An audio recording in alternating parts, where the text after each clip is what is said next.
Muito bem, bom dia novamente para quem está se conectando agora nesse momento. É um prazer muito grande nós estarmos aqui na casa de Deus para adorar em mais esse sábado, como o Lucas já falou, um sábado bonito, um sábado de sol. Tivemos uma semana aí um pouco chuvosa, fria, mas hoje o sábado está cada vez mais agradável ainda para nós adorarmos a Deus. Nesse momento aqui eu passo para relembrar você de 3 coisas muito importantes. Talvez você possa ter esquecido nessa semana, mas 3 coisas muito importantes para o nosso relacionamento com Deus e para com o nosso relacionamento para com o próximo também.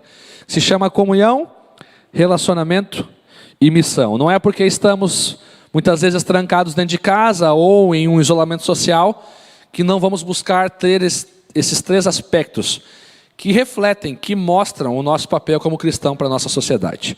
Comunhão, buscando a Deus todos os dias, nós temos bastante tempo para isso. O tempo não é mais uma desculpa. O relacionamento, podendo ajudar pessoas que talvez estão em necessidade nesse momento, e nessa situação as pessoas em necessidade aumentaram ainda mais. E também a nossa missão, onde nós aproveitamos as oportunidades para falar de Jesus àqueles que ainda não conhecem.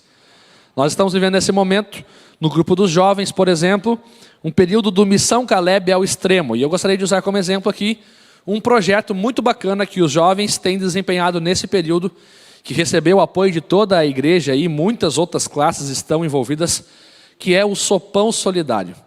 E a ideia é, nas sextas-feiras, à noite, preparar um sopão quentinho, delicioso, principalmente nos frios que estava até agora, e sair então e distribuir para os moradores de rua que nós temos aqui na nossa cidade.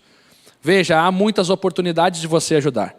Que você possa, nessa semana, mais uma vez, desenvolver na sua vida a comunhão, o relacionamento e a missão. Aproveita esse momento, então, para nós darmos sequência ao nosso programa com a Escola Sabatina.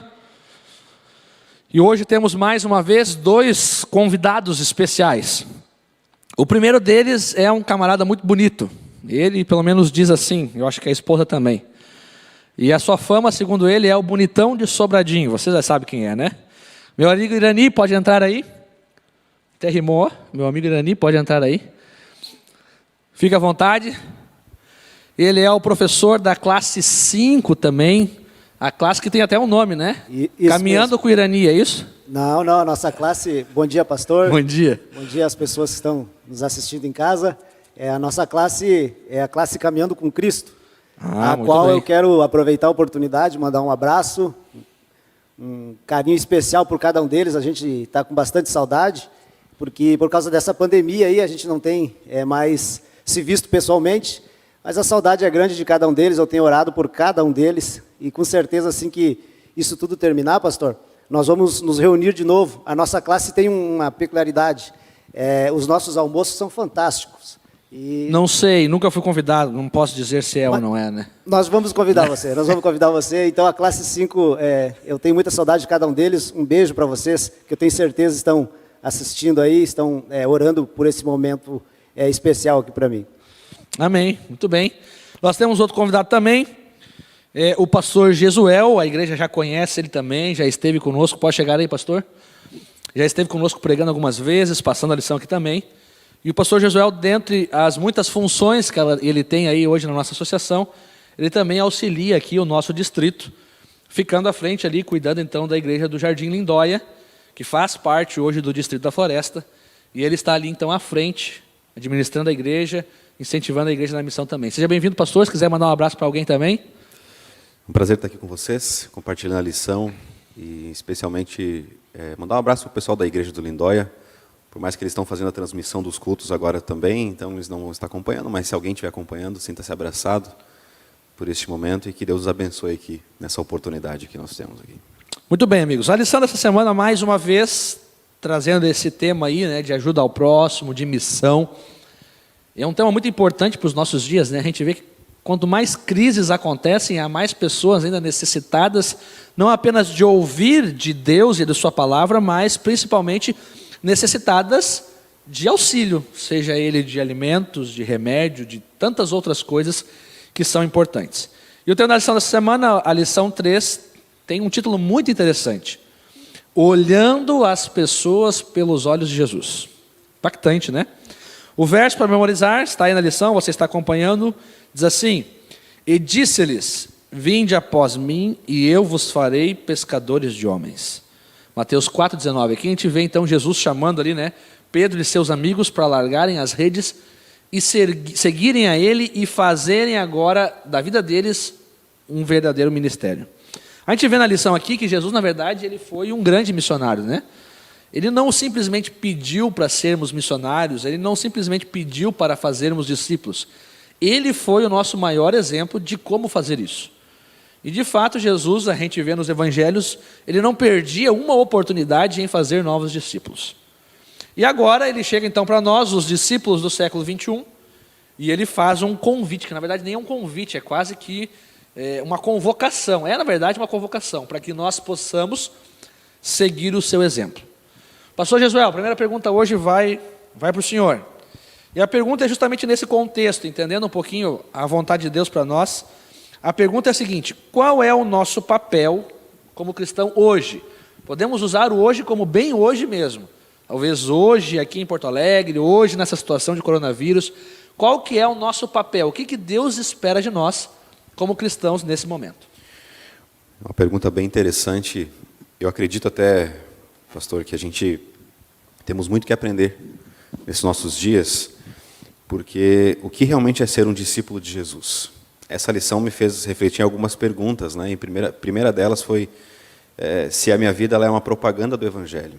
O que eu tenho que fazer para conseguir atrair pessoas para Jesus? E a lição ela trouxe um texto bíblico de Marcos 8, o versículo 22, quando ela traz aqui uma situação que aconteceu com um cego, quando Jesus ele cura um cego, e o verso 22 diz assim, Marcos 8, 22. Então chegaram a Betsaída e lhe trouxeram um cego, rogando-lhe que o curasse, que o tocasse, né? Então Jesus, tomando o cego pela mão, levou-o para fora da aldeia e, aplicando as mãos, perguntou-lhe: vês alguma coisa? E este, recobrando a vista, respondeu: vejo homens, porque como árvores os vejo, andando. Então, novamente, ele pôs as mãos nos olhos e ele passou a ver claramente. Então ficou restabelecido. Essa história aqui era muito interessante que o livro de Marcos retrata, porque ele traz duas palavras aqui: trazer e rogar. Os amigos desse cego trouxeram ele a Jesus. Então, qual que é o nosso papel hoje como cristãos ou discípulos de Jesus hoje? Fazer o que esses homens fizeram. É apresentar as pessoas a Cristo. É trazê-las a Cristo, né? Talvez o cego não tinha uma fé tamanha, talvez ele nem queria naquele momento ser curado, talvez ele nem sabia o que esperava. Mas o que chama a atenção é que aqueles homens usaram ali, hoje nós conhecemos como o poder da intercessão. Eles apresentaram aquele homem e rogaram a Cristo, para que Cristo tocasse e curasse. Então a fé desses homens, que esses, podemos dizer assim, que seria o nosso papel hoje, esses amigos seria o nosso papel. Trazer as pessoas a Cristo, apresentá-las a Jesus. Porque eu costumo dizer que na nossa caminhada cristã, ninguém vai para o céu, a salvação é individual, mas ninguém vai para o céu sozinho. Verdade. Então a gente tem que carregar pessoas conosco. E nesse momento, quem é o amigo que eu tenho que carregar para Jesus, será? Quem é a pessoa? Qual é a pessoa que eu tenho que apresentá-la para Cristo como um seguidor de Jesus? Essa pergunta me chamou muita atenção, porque talvez esse seria um dos nossos papéis hoje. Trazer as pessoas a Cristo e rogar a Deus por elas, pedindo para que Deus toque na vida delas. E quem sabe traga uma cura, ou restabeleça, ou dê a elas um sentido de vida, talvez elas não tenham. O importante também frisar dentro da pergunta do pastor é que a gente consegue perceber ali o esforço pessoal desses amigos, né? Porque nem sempre é fácil levar uma pessoa a Cristo. Ele requer muito esforço da nossa parte. E nós, como cristãos, a gente deve estar sempre com essa disposição, né? De enfrentar as diversas dificuldades que a gente encontra. Porque para levar uma pessoa a Cristo nem sempre é fácil, sempre é uma luta muito grande, porque quando a gente se empenha nesse trabalho evangelístico, Satanás ele não gosta disso, e obviamente ele vai fazer tudo o que for possível para obstruir esse caminho. Então é um caminho bastante difícil de se trilhar, mas como o pastor aqui bem falou, os amigos ali estavam dispostos a pagar qualquer preço para levar essa pessoa até Cristo. É bom reforçar uma questão. Esse foi um caso que houve a necessidade de trazer a Jesus. Mas teve outros casos que não foi preciso. Tipo a mulher enferma lá, 12 anos, né, com hemorragia. Ela foi a Cristo sozinha. Ali o papel foi o inverso. A multidão impedia de chegar, mas ela foi. Então nós temos esses dois tipos de pessoas hoje, né? Aquelas que vão a Cristo, conseguem a Cristo sozinha, aquelas que não têm condições ou às vezes nem conseguem encontrar uma chance de ir a Jesus. Então nós temos que estar ligados como amigos, né? Interessante aqui, quem trouxe esses homens, esse cego, foram aqueles que eram mais chegados dele. Então pessoas próximas. Então sempre há alguém próximo de nós que a gente pode apresentar a Jesus, né? Levá-las a Cristo. Muito bem. Uma coisa que chamou a atenção, principalmente nesse relato que tu leu aí, pastor, é a disposição e a alegria daquele que encontra com Jesus em contar aos outros o encontro que teve. A gente vê em vários momentos isso, né?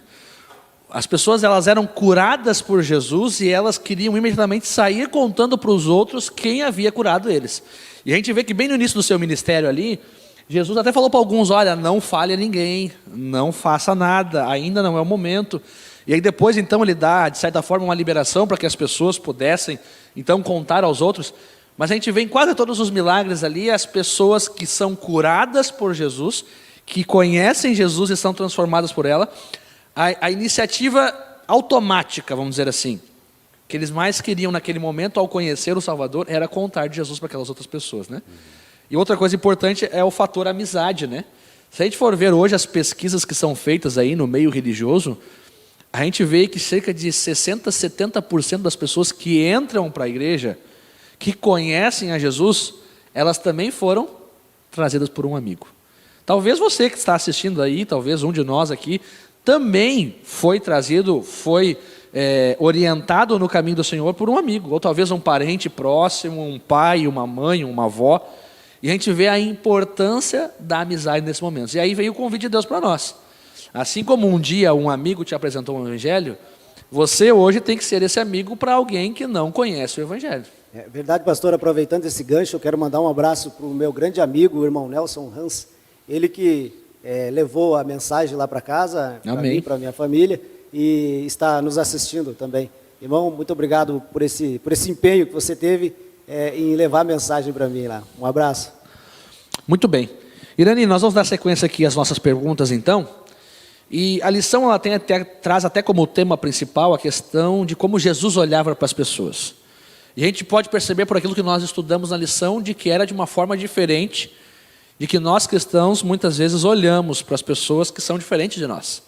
E a pergunta é a seguinte: como Jesus, o exemplo que nós temos aqui na Bíblia, Jesus olhava para as pessoas e o que isso nos ensina quanto ao nosso modo de agir hoje? Muito bem, pastor. Antes de responder a tua pergunta, pastor, me veio em mente aqui, eu não posso esquecer de mandar um beijo para minha esposa, ela está em casa, a Verinha e a Rafinha, e se eu não fazer isso, eu vou ser cobrado. Então, um beijinho, Verinha, para você. Vai ficar sem almoço hoje. Tá bom. Exatamente, eu não esqueci. Pelo bem do seu almoço, a gente vai deixar aqui. Então. Senão vai lá e ia dizer, não, mandou um abraço para a classe, para o irmão Nelson, não mandou para mim. Então tá, meu amor, um beijo para ti e para a Rafinha que estão nos assistindo. Bem, pastor, quanto à pergunta, você sabe que o olhar ele é uma coisa interessante. O olhar, ele é uma característica muito importante no ser humano, porque o olhar, a gente consegue falar através do olhar. Muitas coisas na nossa vida acontecem através do olhar. Essa semana, quando eu estava estudando a lição, eu fiquei pensando em algumas coisas. Por exemplo, como a gente começa um namoro. É através do olhar. O primeiro olhar causa aquele impacto. Quando a gente vai fazer um negócio, vai comprar um carro, por exemplo, a gente dá uma caminhada lá pela rua e chama a atenção algum carro ali que a gente vê.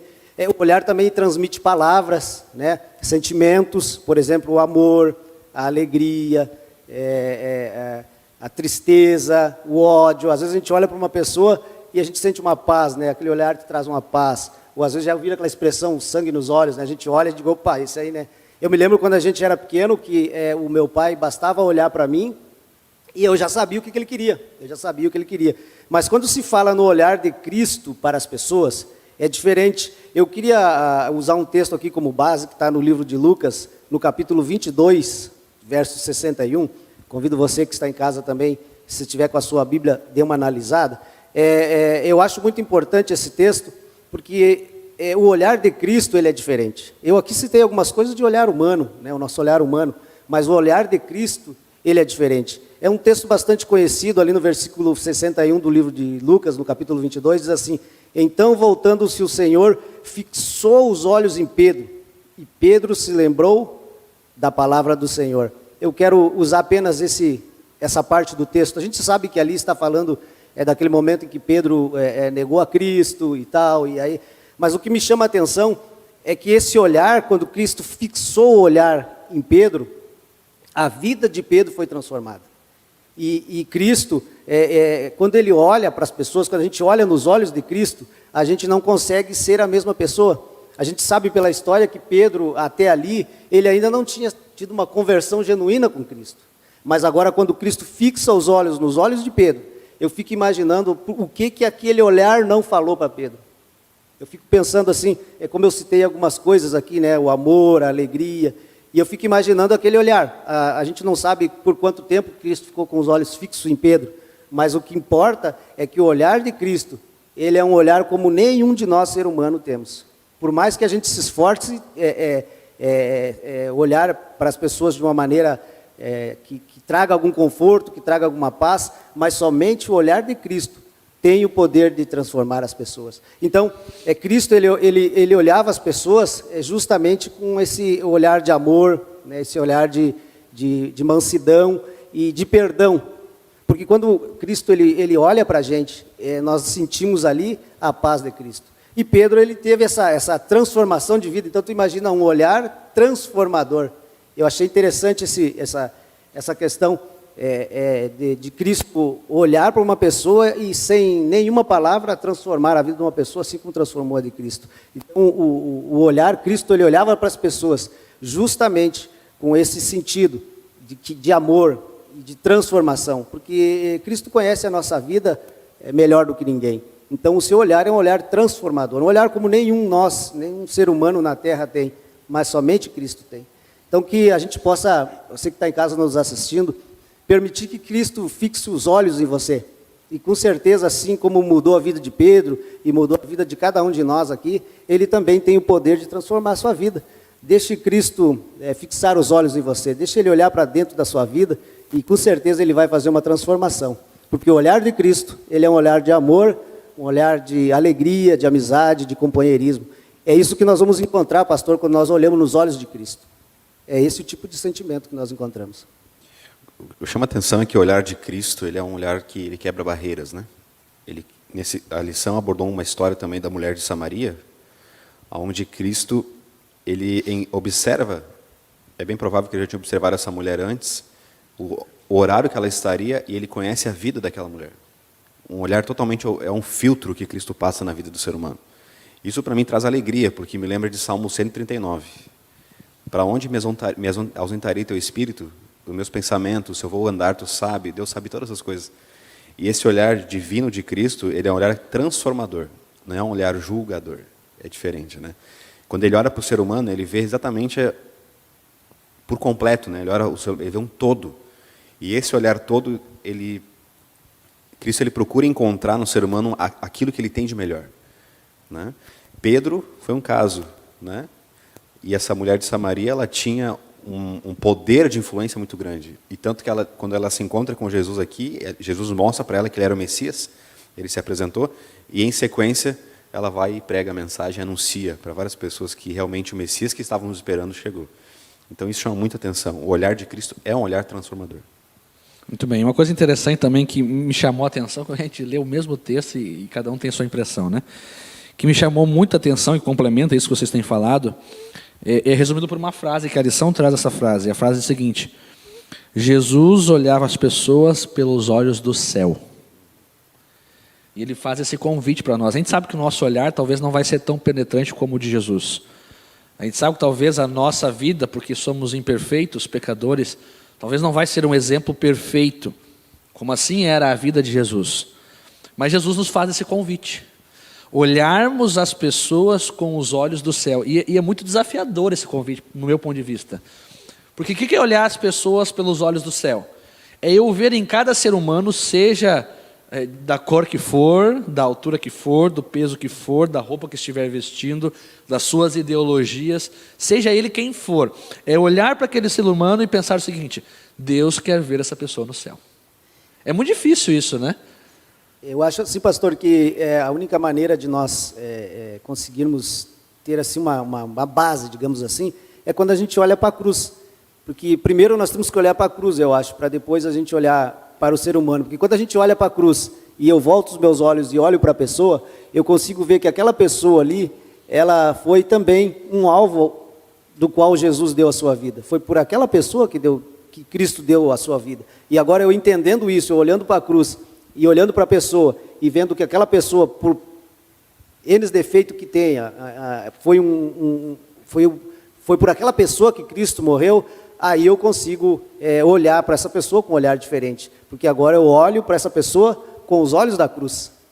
Foi por ela, por aquela pessoa, independente do que ela seja ou de como ela esteja, que Cristo morreu na cruz. Então eu penso assim, eu acho que primeiro eu olho para a cruz, vejo o sacrifício de Cristo por mim e pelas pessoas, e agora eu volto meus olhos para as pessoas, e assim eu consigo ter uma base, digamos assim, de como que Cristo olhava para as pessoas. Eu digo uma base porque não tem como a gente explicar o grande amor de Cristo pela humanidade. Então eu consigo ter uma noção de como que Cristo olhava para cada pessoa, porque quando eu olho para mim e eu vejo que Cristo olhou para mim e viu que valia a pena ter dado a vida por mim, eu conhecendo a pessoa que eu sou, eu não tenho como eu olhar para uma outra pessoa com indiferença, com base na cruz. Muito bem, vamos seguindo aqui então. A gente viu na lição essa semana que Jesus ele nos disse que nós devemos alcançar os outros, nos deu a missão. Ele nos disse como, né? Olhando com os olhos de Cristo, olhando as pessoas então com os olhos do céu. E ele também nos diz aonde nós deveríamos fazer isso. Pastor Jesuel, qual deveria ser, segundo a lição essa semana e a Bíblia, qual deve ser o nosso campo de atuação, no nosso ministério, do nosso evangelismo, e que exemplos práticos nós temos de como podemos alcançar essas pessoas? Essa parte da lição, pastor, mexeu muito comigo, porque me fez lembrar de um ditado popular: santo de casa não faz milagre. Essa lição me fez lembrar desse ditado porque me mostrou que ele não é verdadeiro. Por quê? Porque Deus nos convida a experimentarmos uma transformação onde estamos. Aonde é nosso lugar de atuação? É onde eu estou. É onde eu estou colocado, onde é quem está, são os meus próximos, as pessoas que fazem parte de mim. A Bíblia dá 2 exemplos, eu vou destacar 2 exemplos aqui da lição. O primeiro de André. João, vou citar o texto aqui, mas João 1, verso 40 e 41, André, ele recebe, ele vê o que Cristo está fazendo, e logo ele vai e apresenta para Pedro, o seu irmão. Ele poderia apresentar para outra pessoa, talvez outra cidade, mas ele vai lá e escolhe apresentar para o seu irmão, aquele que está próximo dele. Santo de casa fez milagre ali. Depois a gente encontra outra situação de Tomé, esse texto eu gostaria de ler. Está em de André, desculpa, não Tomé. João 6, o verso 5. Ele nos apresenta aqui a história onde Cristo ele faz a multiplicação de pães e peixes. E Jesus ali estava querendo despertar nos discípulos dele esse senso de observação. E ele faz a primeira pergunta ali, no verso 5. Então, erguendo os olhos e vendo a grande multidão que vinha com ele, disse a Filipe, um dos discípulos, né? Onde compraremos pães para dar a estes de comer? Mas dizia isto para experimentar, porque ele bem sabia o que poderia fazer e o que estava para fazer.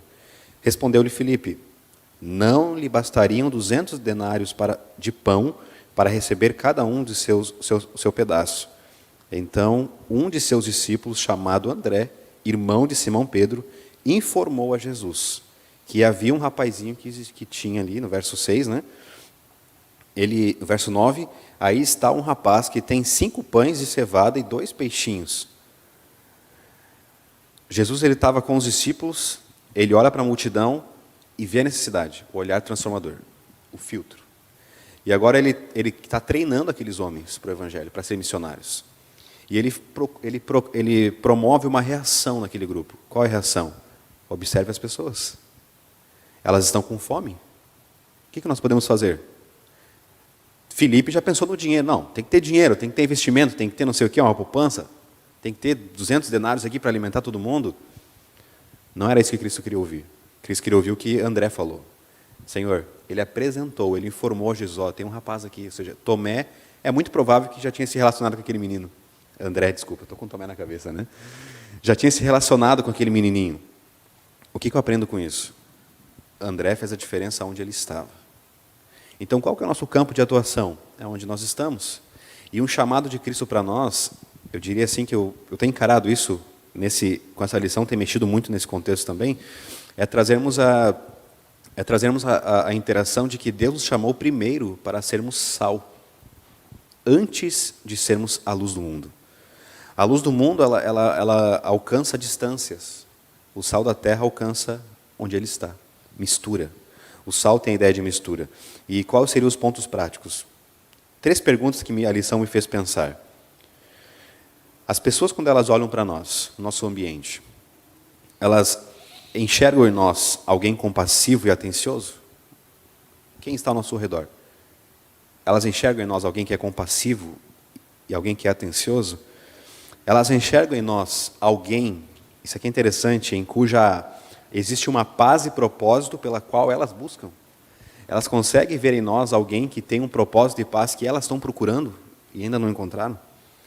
E por último, ela me fez uma pergunta, a lição que eu fiquei pensando. A minha vida ela é a propaganda do Evangelho? Eu estou oferecendo o Evangelho através da minha vida? Ou seja, o meu campo de atuação é as pessoas mais próximas. Mas aí surgem algumas dúvidas. Por que é tão difícil pregar para os nossos familiares, para os nossos amigos, para quem é nosso vizinho? Por que é tão difícil? Por que é tão difícil pregar para eles? Talvez porque a gente prega mais com exemplo do que com palavras, né?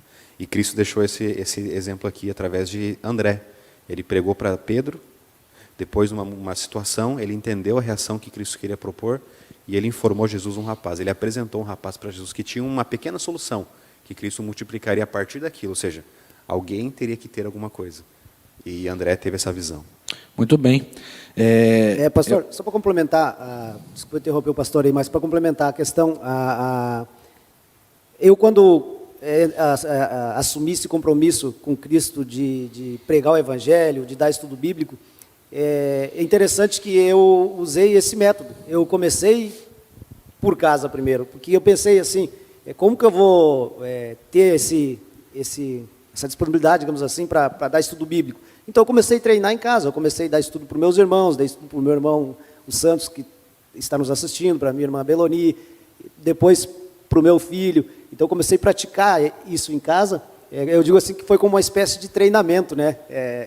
Eu dava o estudo bíblico em casa, me preparando para depois poder sair para a rua, né? E hoje, graças a Deus, com a ajuda do Espírito Santo, com muita oração, eu tenho conseguido dar bastante estudo bíblico. Tem muitas pessoas que se converteram através do Espírito Santo, mas pelo meu trabalho, né? E eu fico muito feliz com isso. Muitos estão nos assistindo aí, um abraço para vocês. Então eu comecei assim, né? Quando ele falou santo de casa não faz milagre, eu pensei assim, né? Eu também tinha essa perspectiva, mas eu usei as pessoas em casa para me desprender, digamos assim, né? Porque eu sempre digo o seguinte, né? Eu tinha muita dificuldade para falar em público, então eu comecei em casa. Eu vou começar a treinar em casa, praticar em casa, e deu certo. E deu certo. Então talvez você que está nos assistindo aí, que não sabe como começar um estudo bíblico, fica a dica. Começa em casa com as pessoas que você tem mais intimidade para falar, que você tem ali, não vai ficar com vergonha, que você pode procurar ali na Bíblia os textos, e aí depois se fortaleça e assim pode sair para a estrada daí. Muito bem. A gente às vezes quer fazer coisas mirabolantes, né? E esquecemos que a essência do Evangelho está nas coisas mais simples, né? Eu quero ser missionário na Amazônia, eu quero ser missionário na Janela 1040, e não há nenhum pecado se você quer ser um missionário lá, mas comece por onde você está. Esse é o apelo de Deus, né? E que a gente vê na lição dessa semana. Por que aonde eu estou? Porque foi ali que Deus lhe colocou. Naquele prédio que você mora, naquele emprego que você trabalha, naqueles amigos que você convive com eles. Então a gente às vezes quer um campo de atuação maior, mais longe, e esquecemos e negligenciamos o campo mais perto que Deus me deu. E a gente tem que acostumar a ser um cristão feliz aonde Deus nos colocou, porque se Deus nos colocou ali, é porque há pessoas perto de nós que precisam ser abençoados com a nossa vida. Hoje a gente corre um risco muito grande de achar que missão é passeio, né? vou fazer uma missão em outro país, na verdade, às vezes a intenção é conhecer um lugar diferente, não é tanto a missão. Por quê? Porque se não vive a missão onde está, não faz sentido você ser missionário fora. Pelo menos na Bíblia não existe essa lógica. Deus nos chama para ser sal da terra primeiro. Aqui, onde eu estou. Depois, luz do mundo. Leia Mateus 5, verso 12, verso 13, 14 e 15. A sequência é essa. Primeiro você mistura aqui, onde? Jerusalém. Depois você vai avançando até os confins da terra. Então, da onde tu está, tu vai avançando. Aí sim não há nenhum pecado, né? Mas quando você tem a consciência que você é missionário onde você habita, onde você convive. E tem um texto também, pastor, me corrija se eu estou errado, parece que no Espírito de Profecia, e que diz ali que se nós podemos levar o Evangelho para muitas pessoas, mas se nós fracassarmos com a nossa família, nós somos os mais fracassados dos homens. Então é um exemplo muito clássico, né, de que nós devemos começar o estudo ou a pregação do Evangelho pela nossa família. Eu acho assim que por vários motivos, mas eu quero citar alguns importantes aqui. Primeiro, a gente tem mais facilidade de conversar. E eu acho interessante uma citação que o irmão Nelson dava para mim quando nós estudava a Bíblia. Ele dizia assim, olha, primeiro você tem que se tornar amigo da pessoa. Porque depois que a pessoa é teu amigo, você tira até a camisa dele. E é verdade. Então, as pessoas de casa, a gente tem mais essa intimidade, né, de conversar, de falar as coisas. E se fortalece para poder ir lá fora. Então, é um exemplo muito clássico, um texto muito importante que nós devemos analisar. Não adianta a gente procurar levar a mensagem, eu vou dar estudo bíblico lá, assim, assado, e esquecer que o nosso trabalho missionário está dentro da nossa casa, com a nossa família, com os nossos filhos, com os nossos amigos, com os nossos vizinhos. Então é importante por dois motivos. Primeiro, porque Cristo mandou, e depois porque a gente se fortalece espiritualmente para poder sair e pregar na rua. Muito bem, né? Que a gente pare de usar, então, o santo de casa não faz milagre como uma desculpa. Agora é real. E a gente possa, então, buscar a Deus e evangelizar aqueles mais próximos. E o que o pastor Josuel falou é muito importante. Às vezes nós não conseguimos isso porque as nossas palavras dizem uma coisa e a nossa vida diz outra. E quando a nossa vida estiver de acordo com as nossas palavras, e principalmente os dois estiverem de acordo com a Bíblia, com a palavra de Deus, nós vamos impactar muito mais as pessoas por quem nós somos do que por aquilo que nós falamos. Vamos lá, tu quer falar, tu já vai falar agora, calma, homem. Pergunta 4, vamos lá. A gente viu que algumas pessoas nesse processo de nós evangelizarmos, talvez até algum familiar nosso, e você pode estar pensando assim, mas eu não consigo evangelizar minha família porque minha família é turrona. Olha, é tudo alemão, difícil de evangelizar, não, mas é de descendência que é turrão, é pessoa difícil. A gente pensa assim, algumas pessoas são muito difíceis e a gente não consegue evangelizar. Mas a gente vê por várias vezes que Jesus fazia isso, né? E não só fazia, parece que ele escolhia os difíceis. E quando você vai ver ali os discípulos e as pessoas que o seguiam de forma mais próxima, todos eles eram problemáticos. O único que não era problemático era aquele que não foi chamado, que se enfiou e que foi o traidor. Mas os outros, problemáticos, pessoas difíceis. E a pergunta é a seguinte, Irani, como Jesus lidava com pessoas difíceis e que lições nós aprendemos com o seu exemplo para repetir nos dias de hoje, né? Sabe, pastor, que uma das coisas que eu sempre procuro buscar experiência é em Cristo Jesus. Porque Jesus ele é um exemplo para nós em todas as coisas. Eu levo muito a sério um texto que o próprio Cristo disse assim, ele disse assim, olha, sem mim nada podeis fazer. Então, se a gente não pode fazer nada sem Cristo, nós temos que buscar nele a orientação para todos os momentos da vida. E nós que damos estudo bíblico e que temos essa missão de evangelizar, muito mais ainda devemos buscar a experiência da vida de Cristo. Porque ele foi um dos maiores, ele foi o maior missionário que já existiu nessa terra. E Cristo ele tinha algumas peculiaridades, ele tinha assim algumas técnicas, digamos assim, que ele usava para evangelizar as pessoas. E eu quero usar como base aqui um texto que está no livro de Marcos, no capítulo 10, 51. Você que está em casa, se tiver a sua Bíblia aí, pode abrir. Marcos capítulo 10, do versículo 51. Ele diz assim, perguntou-lhe Jesus, que queres que eu te faça? O contexto ali está falando sobre o cego de Jericó, que teu irmão comentou, o pastor comentou aqui no início da lição. Mas uma das coisas que me chama a atenção no método de Jesus é que primeiro ele procurava descobrir qual era a dificuldade da pessoa, qual era o problema naquela pessoa. Porque as dificuldades existem em vários tipos de pessoas, de dificuldades. Quando se fala em pessoas difíceis, nós encontramos vários tipos de dificuldades. E para nós poder acessar essa pessoa, o primeiro passo é descobrir qual é a dificuldade da pessoa. E esse é um exemplo que eu aprendi muito vendo os métodos de Cristo conversar com as pessoas, porque quando nós analisamos o contexto ali, é óbvio que o cara queria ser curado, não tem dúvida disso. E aí Cristo faz aquela pergunta, parece que meio assim, indiferente à situação, mas qual era o ponto de Cristo? Cristo queria acho que terminou a bateria.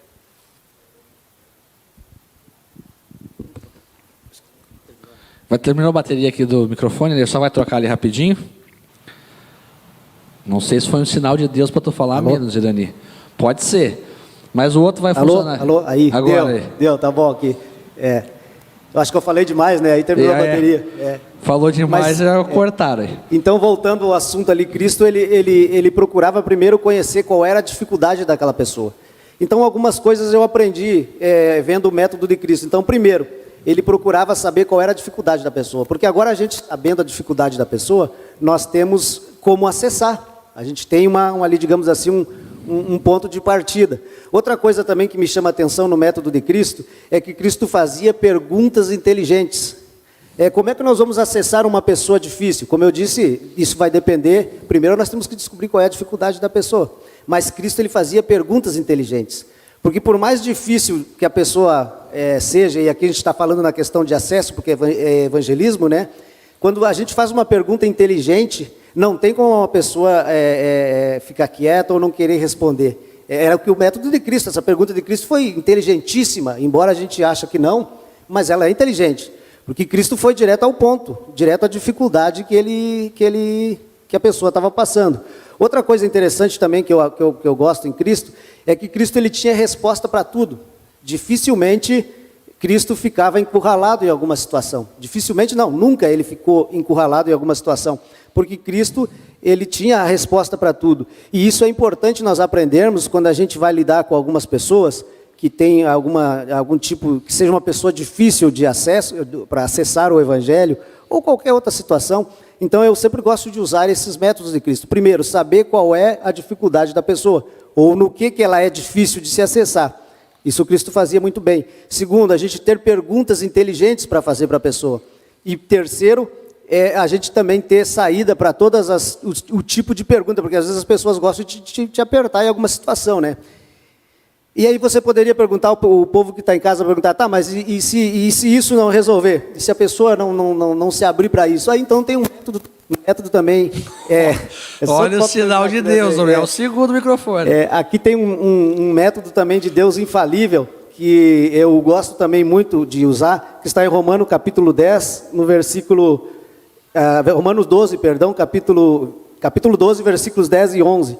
Isso é infalível, pastor. Eu acho que se nós usarmos esse ponto aqui, se todos os outros não deu certo, você avaliou a situação, você fez perguntas inteligentes, mas se nada disso dá certo, esse é um plano infalível para acessar uma pessoa, por mais difícil que ela seja. Está aqui em Romanos capítulo 12, versículos 10 a 11. Diz assim: amai-vos cordialmente uns aos outros com amor fraternal, preferindo-vos em honra uns aos outros. No zelo, não sejais remissos, sede fervorosos de espírito, servindo ao Senhor. Essa é uma receita que eu digo que ela é infalível, pastor, porque quando a gente ama uma pessoa, quando a gente demonstra amor para uma pessoa, por mais difícil que essa pessoa seja de acessibilidade, não tem como ela ficar indiferente ao amor. O amor, ele abre portas, o amor, ele remove todo tipo de preconceito ou todo tipo de barreira que a gente possa encontrar. Então essa é uma receita infalível, pastor. Se as outras não deu certo, mas dão certo porque funcionou com Cristo, e com certeza vai funcionar com a gente também, essa receita aqui não tem como não dar certo, pastor. O amor é a receita fundamental para acessar todo tipo de coração. Amém. Você aprendeu então na lição dessa semana, querido amigo, a importância de nós seguirmos o exemplo de Jesus, de nós amarmos as pessoas, olharmos para elas com os olhos do céu, e assim então servirmos a Deus sendo verdadeiros missionários aonde quer que Ele tenha nos colocado. Pastor Josué, termina para nós com uma oração, por gentileza. Senhor nosso Deus, obrigado pela oportunidade que nós tivemos aqui de recapitular um pouco daquilo que o Senhor nos ensinou ao longo da semana. Realmente nós temos muito, Deus, o que melhorar. Precisamos muito da atuação do Senhor. E nós clamamos a Ti neste momento que nos dê sensibilidade para olhar para as pessoas. Que possamos aprender, Senhor Deus, olhar para elas não com os nossos olhos, mas com o Teu olhar. Pedimos que o Senhor, de maneira especial, abençoe cada aluno da Escola Sabatina, cada família que está acompanhando agora. Cuide, ó Pai querido, de todos. E esse programa que se segue, pedimos que o Espírito Santo continue trabalhando em nosso coração. É o nosso desejo, pedindo essa bênção ao Senhor, em nome de Jesus. Amém. Muito bem, obrigado para você que nos assistiu aí na Escola Sabatina. Continue conectado conosco. Vamos começar agora então o programa do Culto Divino. E até sábado que vem.